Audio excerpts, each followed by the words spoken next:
민수기 25장 1절로 18절입니다. 구약성경 239쪽입니다. 민수기 25장 1절로 18절까지 한 절씩 교독하겠습니다.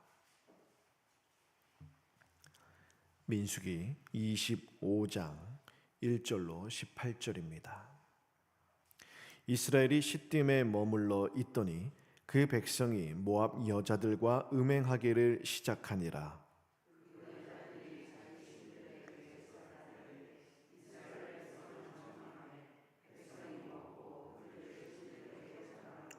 이스라엘이 바알 부올에게 가담한지라. 여호와께서 이스라엘에게 진노하시니라.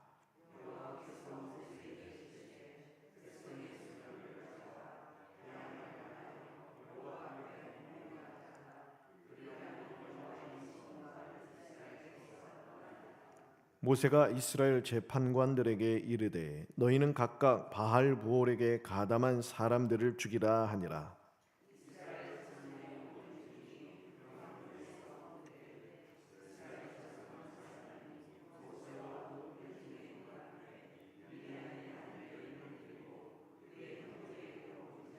제사장 아론의 손자 엘르아살의 아들 비느하스가 보고 회중 가운데에서 일어나 손에 창을 들고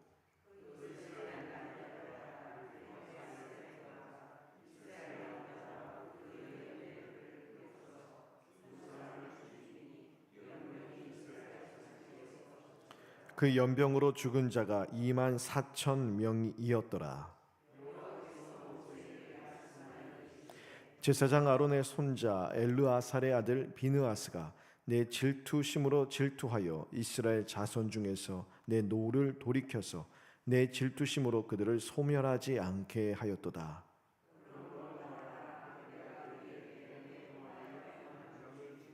그와 그의 후손에게 영원한 제사장 직분의 언약이라.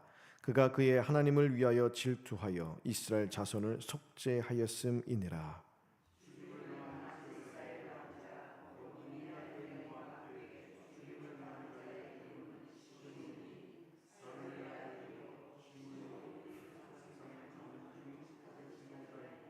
죽임을 당한 미디안 여인의 이름은 고스비이니 수르의 딸이라.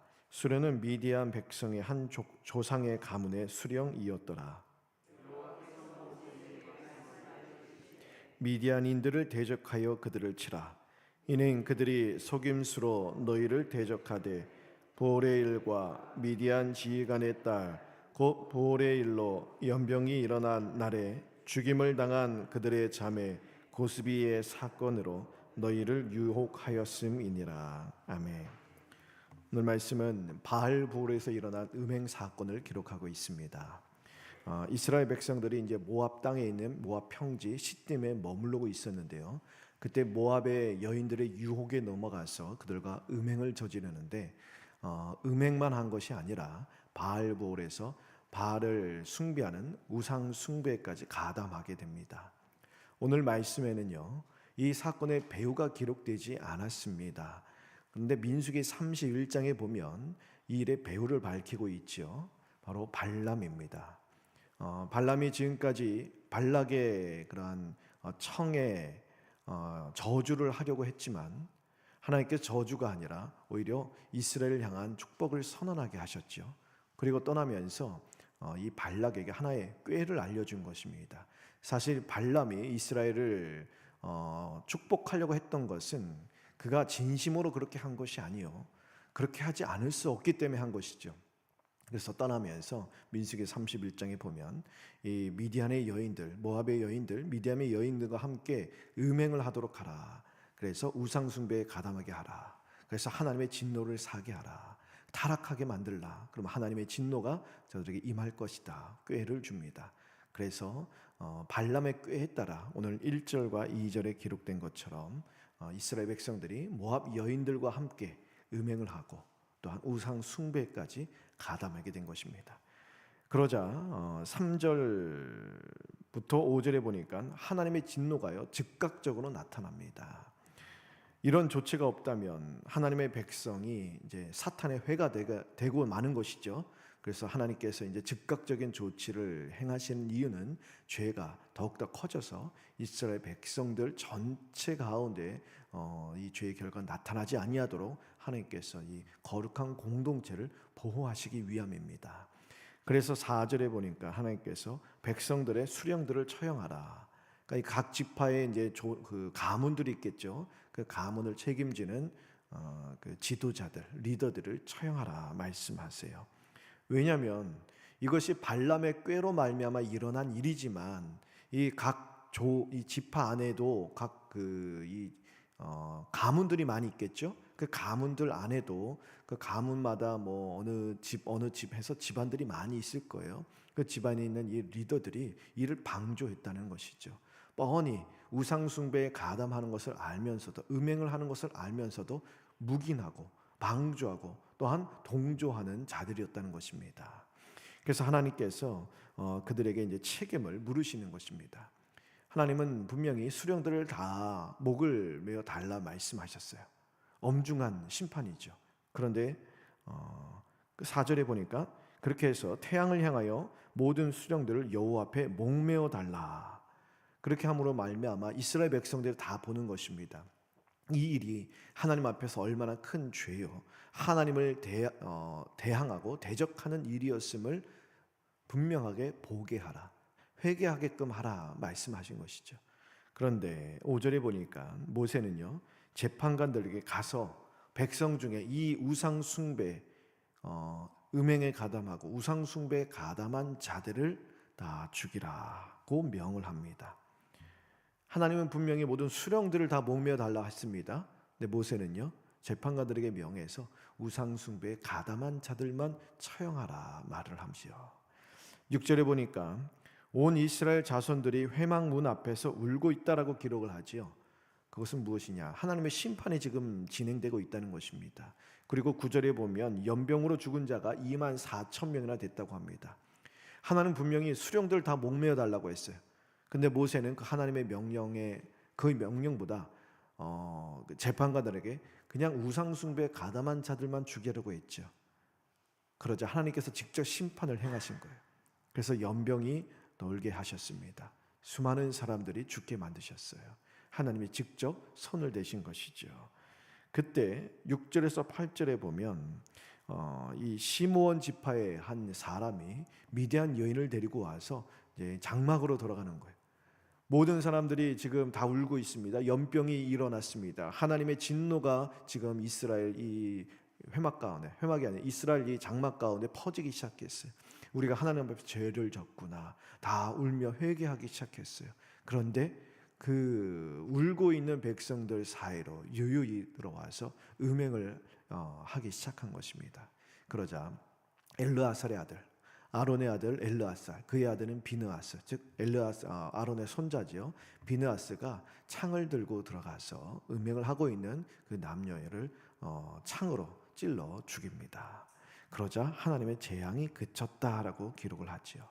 10절에서 13절에 보면 하나님은 이 비느하스가 행한 일이 하나님의 열심을 따라 한 일이다, 하나님의 질투를 따라 한 일이다 칭찬을 하세요. 죄를 미워하시는 하나님의 마음을 알고 그 하나님의 마음을 가지고 행한 일이라라고 말씀하시는 것이죠.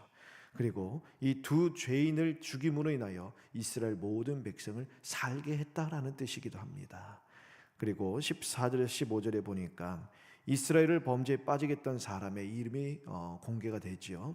시므온 지파의 사람 시므리, 그는 시므온 지파의 리더의 아들이었고, 이 미디안 여인도 미디안 지파의 족장의 딸인 고스비였다고 기록을 합니다.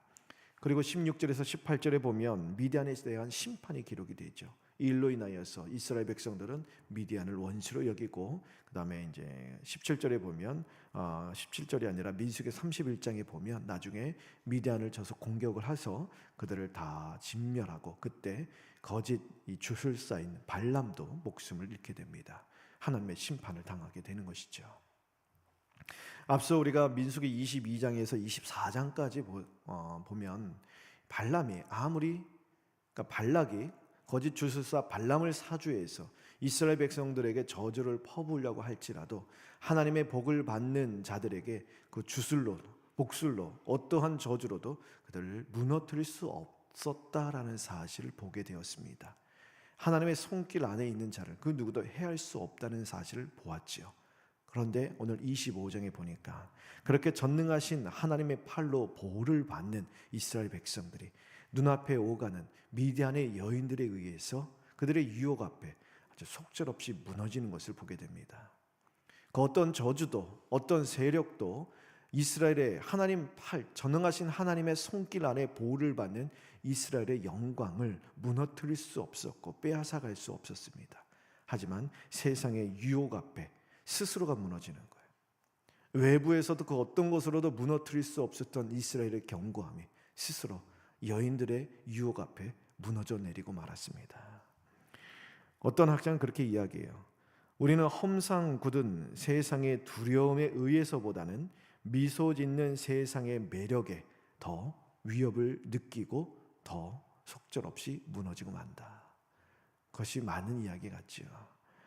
오늘 이 사건은요, 단순히 음행의 문제를 다루는 것이 아닙니다. 육체적인 타락이 영적 타락으로 이어진다는 사실을 알려주는 것이죠. 도미노와 같습니다. 도미노 하나의 블록이 넘어지면 하나로 끝나지 않아요. 그 다음 것을 무너뜨리고 그 다음 것을 무너뜨리듯이 우리의 작은 그러한 도덕적 타락, 육체적 타락이요, 결국 영적 타락으로 이어져서 하나님 앞에서 우리의 모든 이러한 영적 생명을 다 끊어버리는 엄청난 결과를 가져오게 된다는 것을 보여줍니다.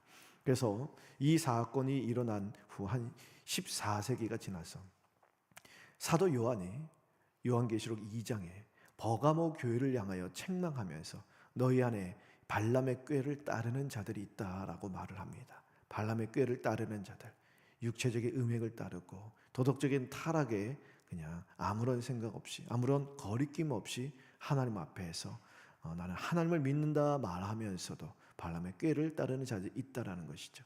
그것은 단순히 그냥 육체적인 문제가 아니라 결국 도덕적인 타락은 영적 타락으로 이어진다는, 하나님 앞에서 우리의 모든 생명이 다 끊어지고 영적 생명력을 잃어버리는 그런 어마어마한 참 죄악된 자리에 떨어지고 만다는 사실을 오늘 이 말씀이 우리에게 알려주고 있는 것입니다. 이것이 발람의 꾀이자 오늘날 교회요, 성도들을 무너뜨리려고 하는 사탄의 꾀입니다. 그러면 세상은 두말할 나위도 없어요. 세상 이런 각종 육체적인 타락과 음행 가운데 사무쳐 살아간다 할지라도 하나님의 백성은 그러면 안 되겠죠. 교회도 마찬가지죠. 그런데 오늘날 교회를 보면 교회 안에서도 발람의 꾀를 따르는 일들, 음행으로 말미암아 무너지는 일들을 너무 자주 보게 됩니다. 그래서 사도 요한이 말하는 것입니다. 요한일서 2장 15절에서 17절에 세상을 사랑하지 말라, 그리고 세상에 있는 것들을 사랑하지 말라, 분명히 경고를 하는 것입니다. 우리가 뭐 예배에서 무너지는 것이 아니에요. 기도에서 무너지는 것이 아니에요. 무슨 성경 공부에서 무너지는 것이 아니에요. 바로 세상을 사랑하는 마음에서부터 무너지기 시작하는 것입니다. 그렇기 때문에 비느하스, 오늘 본문에 나온 비느하스처럼 우리도 하나님을 향한 열심을 품어야 합니다. 하나님의 마음을 가져야 돼요. 죄를 미워하시고 죄를 끊어내고자 하시는 그 하나님의 마음, 그것이 오늘 하나님의 질투라고 표현됐고 또 하나님의 마음, 그 하나님의 마음을 담아서 우리도 죄를 멀리하고 비느하스처럼 그 죄의 어떤 모양이라도 제거하려고 하는 그런 열심을 품고 죄와 단호히 맞서 싸워야 한다는 것입니다. 그렇게 하나님의 거룩하심이 우리 안에 있어 우리 삶 가운데, 우리 공동체 가운데, 우리 가정 가운데 훼손되지 아니하도록 우리는 하나님을 향한 선한 열심을 품고 내 자신뿐만이 아니라 우리 공동체의 거룩함을 유지해 나가는 일에 힘써야 하는 것입니다. 오늘 비느하스가요, 그의 그러한 하나님을 향한 거룩한 열심을 품고 행한 거룩한 행동으로 말미암아 이스라엘 백성들이 건짐을 받았습니다. 무너졌던 이스라엘 백성들이 다시 일어서게 되었지요. 하나님의 은혜를 받는 자리에 서게 되었습니다. 이처럼 늘 무너지는 이스라엘 백성들보다도 더 넘어지고 늘 넘어지는 그런 우리에게도 비느하스가 필요해요. 아니, 비느하스보다 더 훨씬 뛰어나신 분이 계십니다. 그분이 바로 예수 그리스도이십니다. 예수님은 하나님의 질투, 죄를 미워하시는 하나님의 마음으로 죄와 사탄과 죽음을 다 멸하시고 우리의 영 단번의 속죄가 되시며 우리의 영원한 대제사장이 되어 주셨습니다. 우리를 속죄하신 주님의 보혈은요, 우리의 그 어떤 죄도, 우리의 무너짐도, 실패도, 나약함도 다 덮고도 남는 그러한 놀라운 은혜가 되어지고 놀라운 힘과 능력이 됩니다. 음행한 이스라엘이 다 죽어야 됐습니다. 연병이 시작돼서 다 죽었어야 돼요. 그런데 비느하스의 그런 거룩한 행동으로 말미암아 그 열심 때문에 이스라엘 백성들 가운데 연병이 걷죠. 하나님의 저주가 끝나고 그들이 살게 되었어요. 이처럼 우리도 죄로 인해 영원한 사망 가운데 처해졌지만 예수 그리스도의 그 보혈로 말미암아 그분의 그 생명으로 말미암아 우리도 하나님 앞에 죄와 사망 가운데 건짐을 받아 하나님 앞에 서게 되었고 하나님의 원수가 아니요 하나님의 자녀가 되었고 그리스도의 생명을 우리가 누리며 하나님 앞에 사는 자가 되었다는 것입니다. 우리의 음행에도 불구하고 우리의 모든 범죄에도 불구하고 우리는 그리스도로 말미암아 사는 것입니다. 이 땅에서뿐만이 아니요 영원히 사는 것이에요. 영원히 저 천국에서도 그리스도로 말미암아 사는 것입니다. 그리고 그리스도로 말미암아 우리는 이 땅에서도 하나님의 거룩한 백성이요 순결한 신부요 또한 깨끗한 교회로 점점 더 지어져 가는 것이죠.